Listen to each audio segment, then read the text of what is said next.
Justin, welcome to the podcast, man. Yeah, thanks for having me. Yeah, I'm excited to dive into this conversation for a number of reasons. But obviously, look, you're the COO of a company that we hold near and dear to our heart in our area called Uniqueness.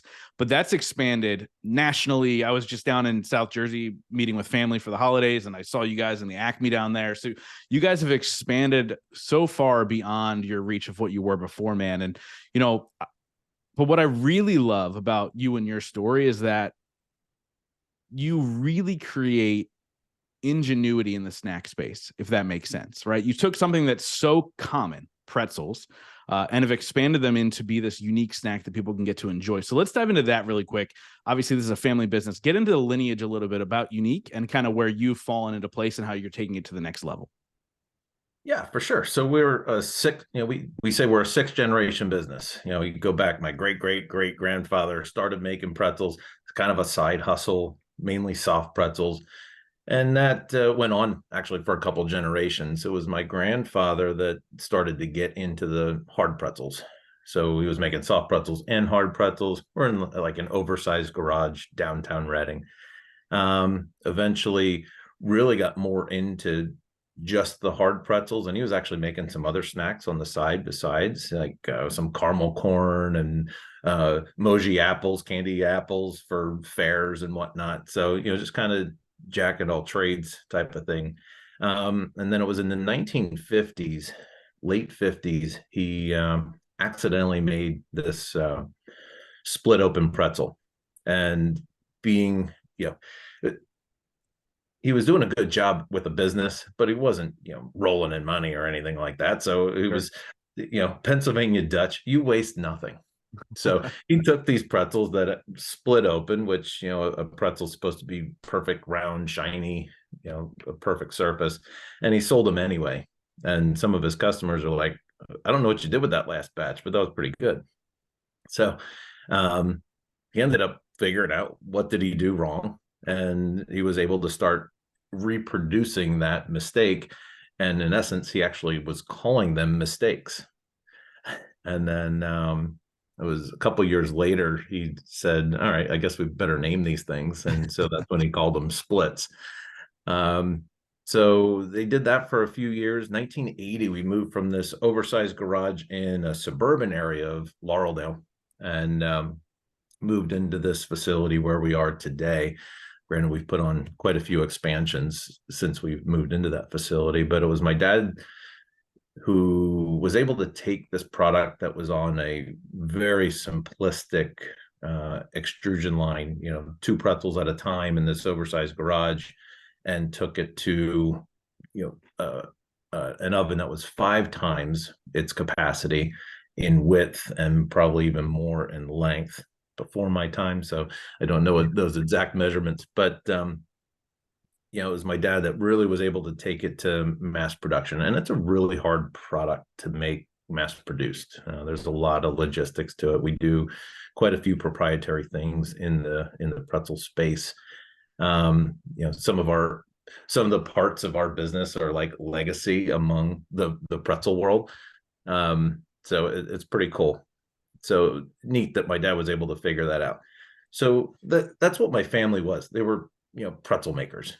Which well, it's weird because in Berks, people listening to this outside of Berks County are probably like, pretzels, like what? Like Berks County is the pretzel capital of the world. So you are one of many companies from the area that makes pretzels, but I love your proposition. I love the way you do that. By the way, I love the name Mistakes. Like it's like you should have stuck with mistakes, although the splits are incredible, especially the extra salt splits, but we won't get into the details there. But when did you get involved? Like as a kid, were you like, I don't want to do pretzels? Were you doing the typical like family legacy, like I don't want to do this? Oh man. Correct. There's a story behind that, but correct. Yeah. I wanted nothing to do with our family business. They got to a point of successful, air quotes. And, so my dad had 2 sisters. I had two grandparents in the business. They had 3 children, and they didn't know how to run a business, so they're flying by the seat of their pants, probably taking too much capital out of the business, not reinvesting it. And, so as I was graduating high school, I graduated in 1999. I was going to go to culinary school. Some life events happened, and I ended up not going to culinary school and went into the family business. Was not ideal. It um, wasn't a great business. There wasn't a whole lot of structure to bring me up in a business and teach me how to do anything other than how to make the pretzels that we made. So that was my first, I'd say 8 to 10 years was when I really spent that time understanding the manufacturing process. I love food science. That's where I was going. I was going into culinary school, and then learning the machinery, electronics, reading schematics and working PLCs and all the functions of machines, the mechanicals. It was a lot to learn as an 18 to mid 20-year-old, but learned it pretty well. So there was no job I didn't do. There was no job I didn't constantly try and be the best version of it in our company. And that's when, so it was around 2008. Obviously, the financial crisis happened. We weren't doing well. We didn't have money in the bank. That wasn't our problem. The real problem was commodities. So at that same time, wheat commodity doubled in price. Wow. Snacks aren't a high margin game. You take a pretzel, it's 97% wheat, and you double that number one cog. We weren't profitable anymore. So we didn't know it's not like we were following the futures like we do today, making sure we're buying out contracts and things. We didn't do any of that. So It was, when's this price going to come down and can we survive this? So my brother started in the business in 2004. He had an estate planning and financial background. I had all the manufacturing, and I have a pretty natural knack for the marketing and understanding our surroundings, within the industry, other brands, price points, bag sizes, all that good stuff. So we put our heads together, and basically we were in these old Pennsylvania Dutch bags, 8 ounces, looked sloppy on the shelf, looked like it was a mom and pop brand. It looked like a regional brand. And said, we need to look like, we need a price increase. And we were, I think, $1.89 a bag. And I was like, well, we need to go to like $2.19. And crossing that $2 line in Berks County, that's not flying back then. No. So it was, how do we hide this price increase? Might as well give ourselves some new image, try and compete with those guys that we want to compete with. So we did a complete rebrand, new logo, bag change, bag size, price increase. So we went to an 11-ounce bag, I think $2.49. So got the price increase, sold 3 more ounces per bag. Quick math. Do you know if that was a price increase or not? $1.89 at 8 ounces. I have no idea. Right. So neither could the consumers. So just being, in my mid 20s, some of our longtime distributors we had for 30 years, they were literally yelling at me like, this is a terrible idea. You don't know what you're doing. Well, about 6 months later, we were on trend to double the company gross revenue. Wow. And wheat came back down. So we were sitting in a really good spot, capturing more margin than we ever had, selling 3 more ounces for every bag you sold. So you just sold more, and it was more attractive. So you actually sold more units as well. So we're in a really good spot. And that's where my dad and grandfather go, okay, you guys got this. It was one of those, they were scared. And in 12 months, we doubled their company. That's amazing. So what was that like in those meetings? So first of all, like, I think one thing people don't understand is that family business is done so differently than non-family business. Conversations are different. You then have to go sit around the table at Thanksgiving and Christmas and every other holiday and spend all that time. What was that conversation like when you were 25, before the proven success of the changes that you made, to be like, no, this is what we need to do? Because when you're 25 years old, like, I know what I look like when I was 25. I look like I was 7, right? So like, if we're to take that, nobody's taking me seriously. Was there an internal battle within the company, within the family, or was it like, this is our last hope? So, well, if you go back to the 2004 era, I like to say we pruned the tree a little bit. Mm, Um, that was the first phase of we weren't going to survive. We were going to go out of business. So it was, we need to get rid of the dead weight, the expensive overhead dead weight. And that way we could stabilize. And then, so it was really down to me, my brother, my dad, and grandfather. And that conversation was a lot more reasonable than it would have been prior to the pruning. So really, because they had no answers and we did all of our homework, they didn't have anything to rebut with that was of practical nature. So we were able to move forward with it. Now, the hard part of that is the branding, the artwork changes and the bag changes. That was all capital up front that we yeah. didn't have. So that was probably the hardest sell. Not actually making the change, it was spending the money to make the change. That was the hardest sell. So we did cross that hurdle, but like I said, we had enough market insight to put together a pretty good argument to think that the gamble was worth it. I don't know what would have happened if it didn't work. So I don't want Yeah. to think Well, about I that. mean, look, it's like, it's that conversation of like, we can either go down fighting or we can just go down, right? We can just lay Right. down and allow it to crumble.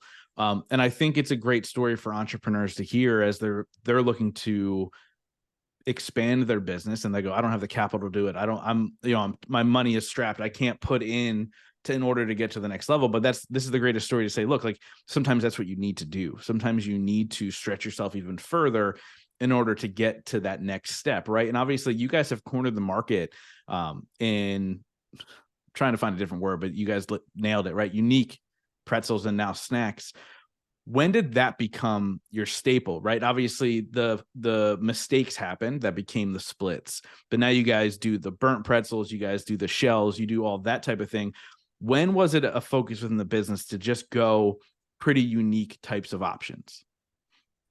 Yeah. So I've done an interview before and they're like, where did the name Unique come from? I was like, I have no idea. And I follow it up with going, what a fun challenge. You know, uh, it was in 1921. It was the second generation of our company that incorporated us as Unique Pretzels Wow. and Unique Pretzel Bakery Inc. And I don't know to this day, I don't know why, and I don't think I'll ever find out why.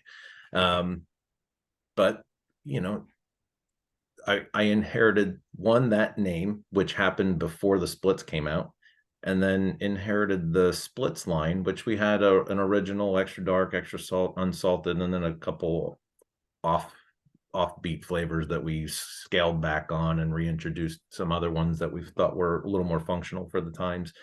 Um, but I inherited the name and I inherited this unique product line. I'm like, all right, then I guess that's who we are. Uh, This is our own niche, it. and I just have to expand on that, right? Yeah, exactly. So the nice part is it falls right into one of my, I think it's one of my strengths. I like being creative. And when you understand the process mechanically, you understand the process from a food science perspective, you can start to create things that are different. What does the competitor have? What are our strengths in manufacturing, and how do we compete? Um, so I always try and layer those things in, along with what does the consumer not even know they want? How do you create something that the consumer, they'll want it, but they don't even know they want it yet until you make it. Yeah. Um, and that's the grayest space there is, right? There's Yeah, no you're like, date. look, and it's so fascinating to think about that. Like you have to create something that people want before they even know they want it because it doesn't exist. Right. That's a scary proposition. Yeah. Yeah. There's very little data to back anything like that up, depending how far out of the realm of what exists you're going. Um, so in 2000, the end of 2009, going into 2010, took an educated guess at making pretzel shells. I was like, the number one complaint on a pretzel is the inside. They're dry. It's so many carbs, yada yada. And they choose chips or something else. I'm like, well, how about if I create a pretzel that gives you a chip-like experience? So that's what I did.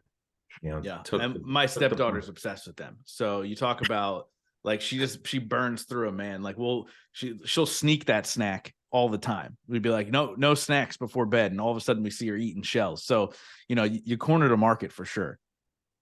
Yeah. Yeah. And I know, pretzel crisps have come out, and the flat crackers, and that was actually an idea I had prior.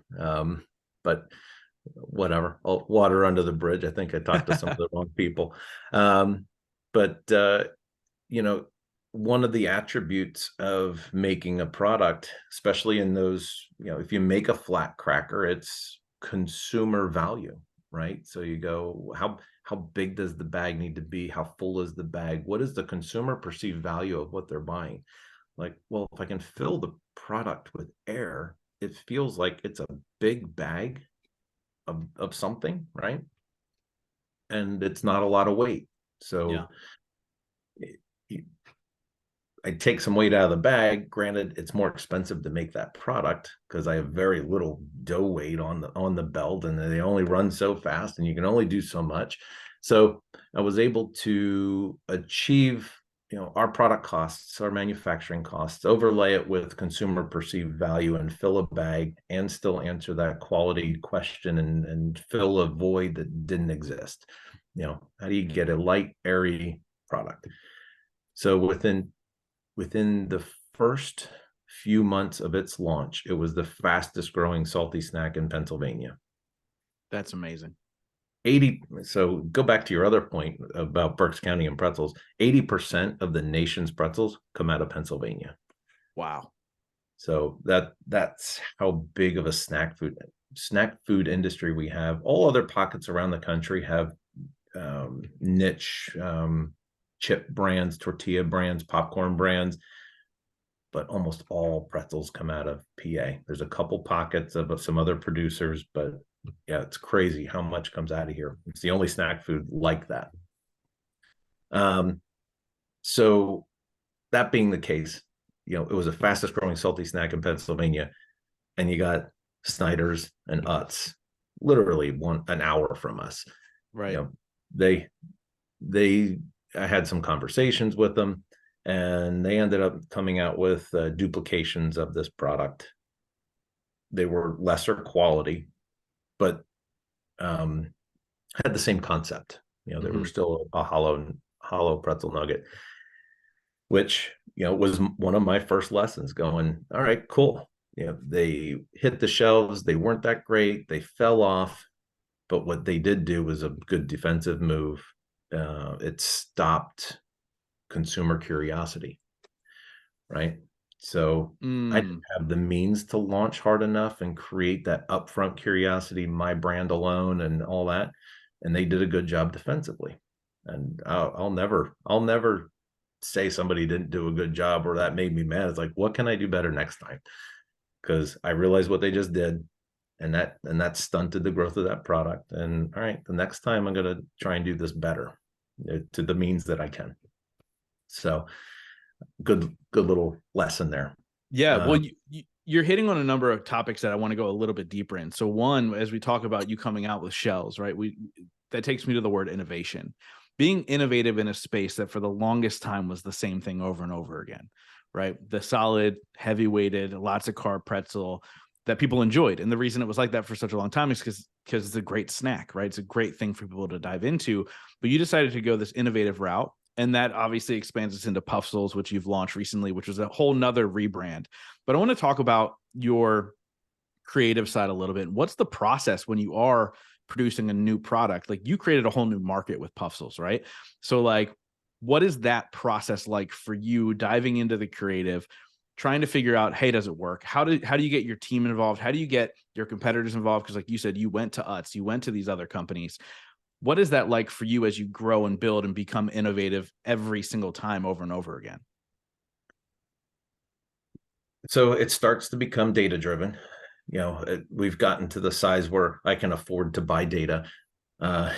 Start to learn the other segments. You have a lot of relationships in the retail space, and you start to understand consumer patterns, what's trending, what's not. You see a lot of it in the flavor space.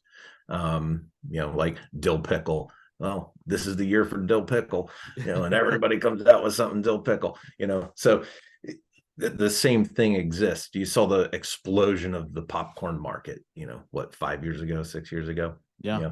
Everybody and their brother had popcorn on the market, and a couple of them make it, they thrive through, most of them sell off, and that's what they do.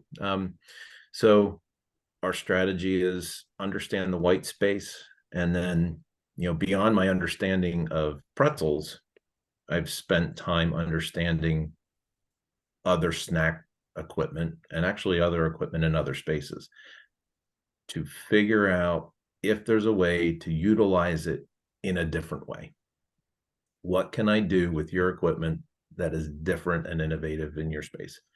So it's hard to do. Obviously, this equipment is specifically made to do a task, and how do you bend its capability to create something different?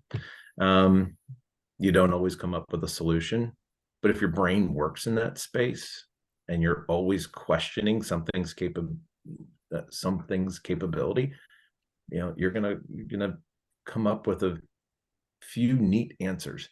I get a lot of sideways looks sometimes when I ask questions about equipment, and they're like, well, no, that's not what it does. Well, but can it? That's what I'm but asking. if you answer this question, you're going to give me a couple nuggets of information that maybe with my next question, you're going to give me a few more nuggets. And I go, cool, with what you just said here and here, can we do this? And that's just, I don't know, that's just how my brain works. I don't know how to teach it other than saying, just ask good questions. Ask good questions. Yeah. So where did the concept of puffssels come from? I told you last time we ran into each other up at Cigars International, and I said to you, I was like, dude, I'm obsessed with the buffalo puffsel.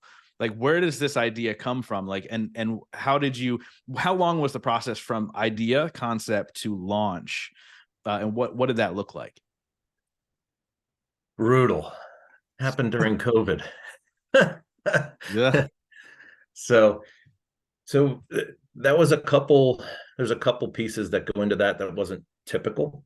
So we were Unique Pretzels, and just before COVID, we were approaching our 100th anniversary. So we were incorporated in 1921. So 2021 was our 100th anniversary, and I'm like, I'm making a move.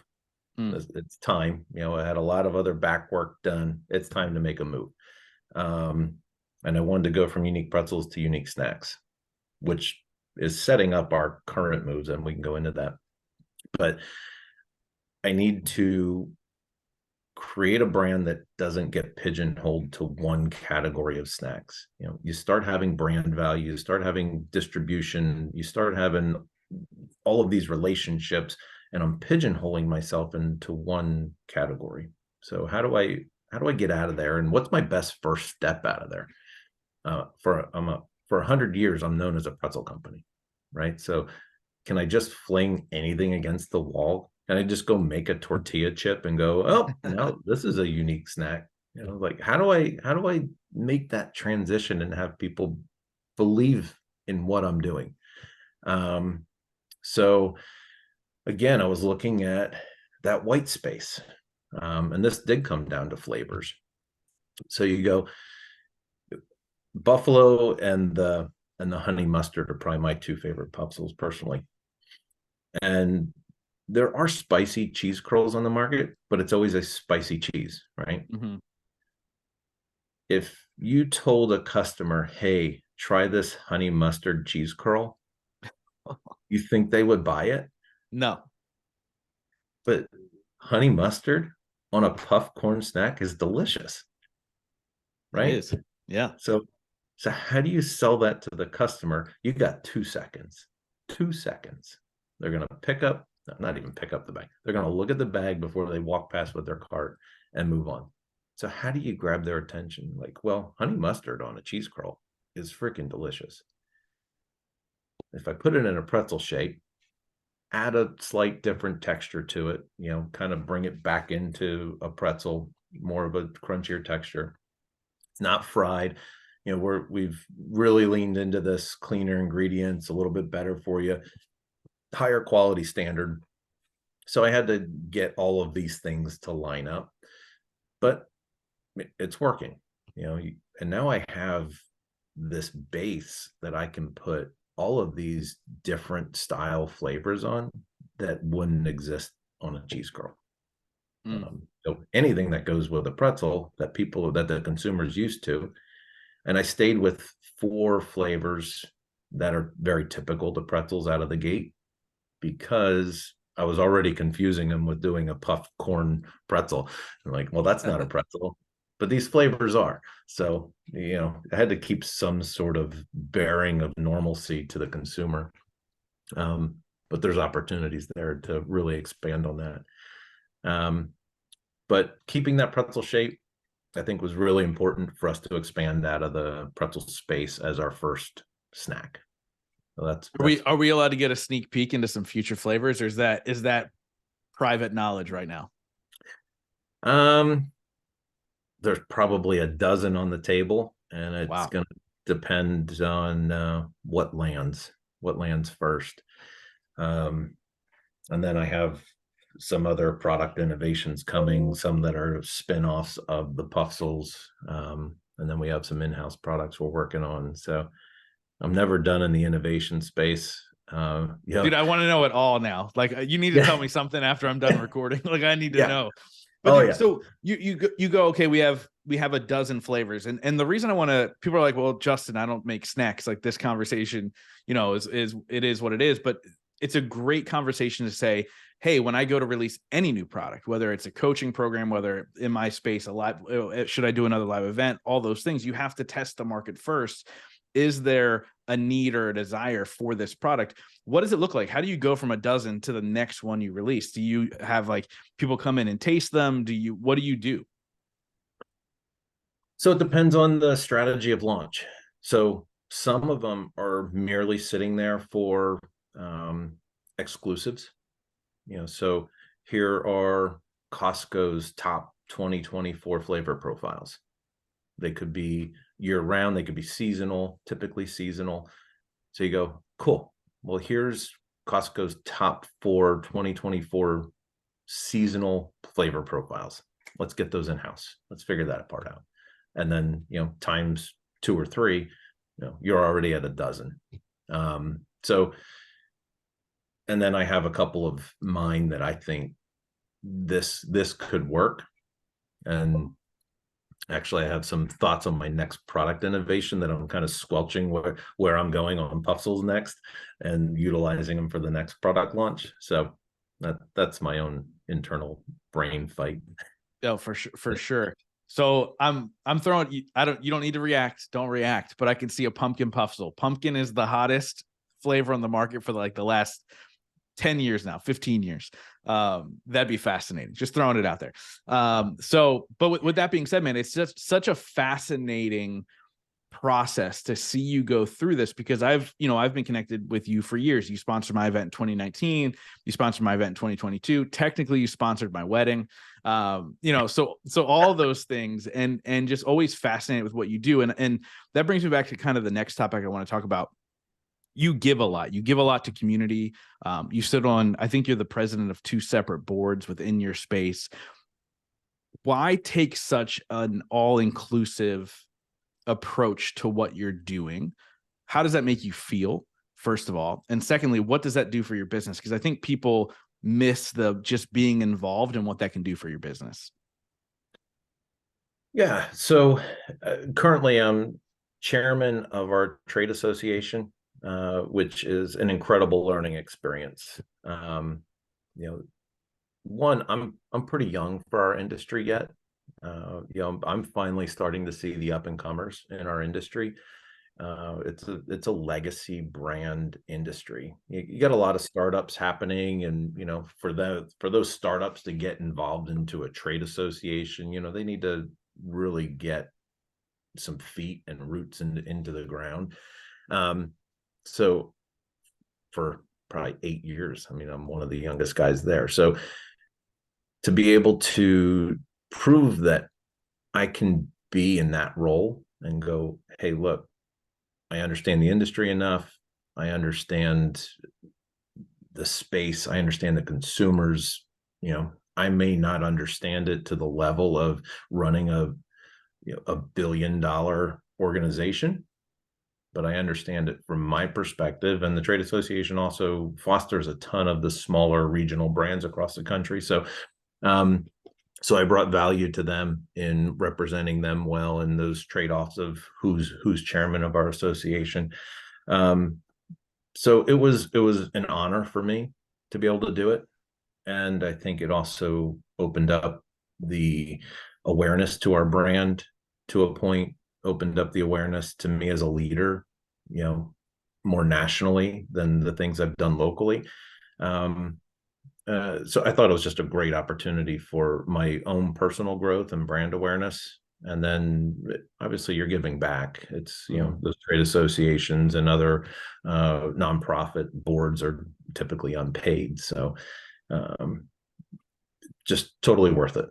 I think it's a great trade-off. I've done other things like our chamber board, manufacturer resource center board, and then I'm a part of another family business, board of advisors. Just trying to constantly keep myself surrounded by other intelligent business people. You're always going to walk away with some nugget of information. So the value is there. I'd say the hardest part people have is not giving themselves the time to do it. So in running the business, you have to know how to manage and delegate and get yourself out of the weeds and buy yourself the time to be able to do that with the focus, knowing that when I have the time, I'm going to do this. If you have too much time and you don't have the goal of what you want to achieve, then you sit there bored, or you're just so comfortable being in the weeds because you don't like being bored that you don't know how to release and delegate. So have a plan, have a goal, and get yourself out of your own four walls to keep learning. Those relationships go a long way. There's a lot of meetings I show up to outside my four walls. I'm like, man, and sometimes I don't have the time, but whatever. I've dedicated to it. I'm going. And sometimes those ones that you're the hardest on yourself about before you go are the ones I walk away with going, man, am I glad I went today. That was some good information. So you never know what you're going to pull out of it, and it's amazing. Yeah, I mean, obviously, this podcast is a great testament to be able to learn from so many different industries, professions, celebrity, whatever the case may be, but it's a constant learning process to understand that we can learn from every single person we come in contact with. It doesn't always need to be in your lane, in your space, expand out. And I think that speaks volumes to the growth of your company over the last number of years, just from the standpoint of you're willing to get out of your four walls and go find those people. So I want to ask you a question that I ask every single person on this show. It's a two-part question. The first part is, what is your definition of success? The second part is, what are 3 things you do every single day to ensure that success for yourself? Definition of success is, are you answering your ambitions and are you having fun doing it? So my ambitions are to challenge the space and grow my company, and I'm having a blast. So I love it. I haven't given myself a raise in a couple of years. I reinvest. It's time, damn it. Trust me. Every once in a while I have that internal conversation. I'm like, no, not yet.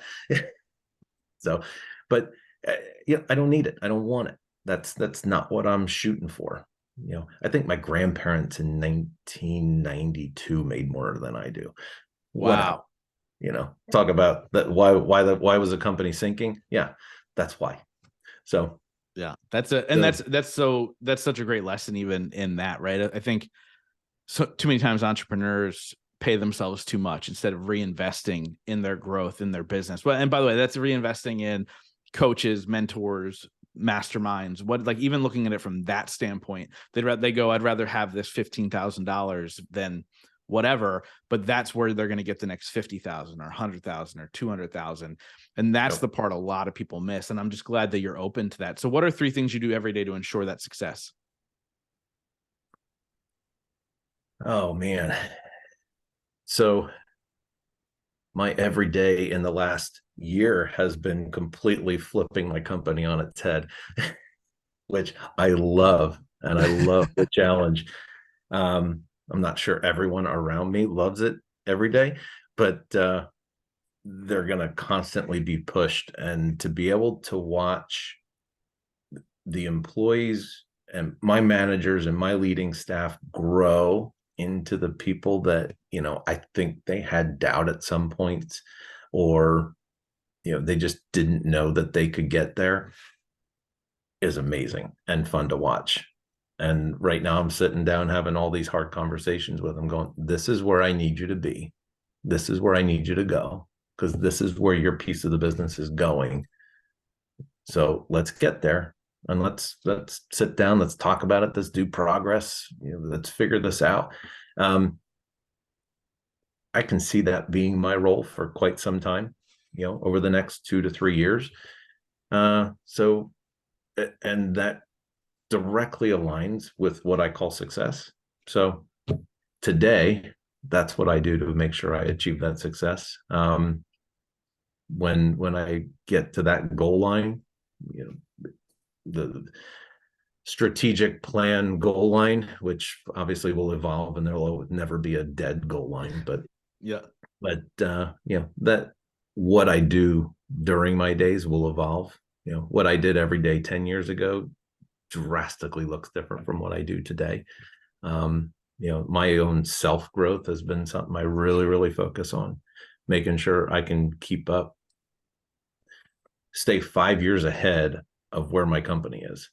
Can I have that vision? Can I know where we're going? And am I capable of operating the company at where I want it to be in 5 years today?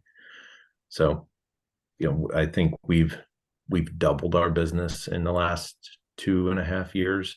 Wow. Like 3.5 years ago, I think we were maybe 40% of our head count.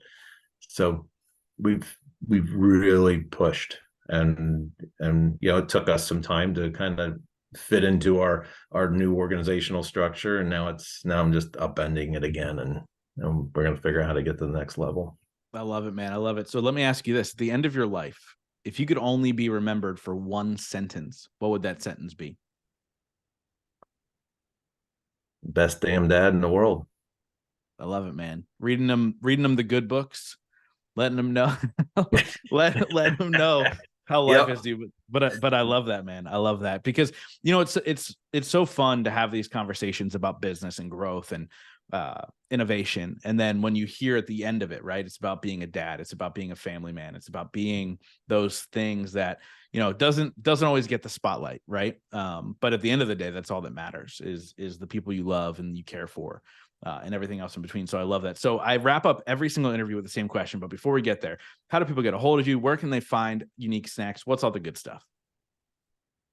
So you can go to uniquesnacks.com. You can find me on LinkedIn, reach out to me, pretty active there. And obviously, if you're regional, you can find Unique Snacks product pretty much anywhere in the Northeast. And as you go west, you'll find us in Kroger's and Whole Foods and Publix and some of those other chains. So we're trying to fill the gaps. If you want to see our product, be sure to talk to your store manager. No, I love it, man. And like I was about to say, about to be worldwide, right? We're about to be all over the world. So I love that. So like I said, I wrap up every single interview with the same question. Since the show is called The Growth Now Movement, that question is, in your life, what has been your biggest moment of growth? Ooh, that's a good one. I'd say when I was 18, that's when I had my first son, and that's why I didn't go to culinary school. I grew up real quick. Yeah. That'll flip your life when you're head of 18. Yeah. Wow.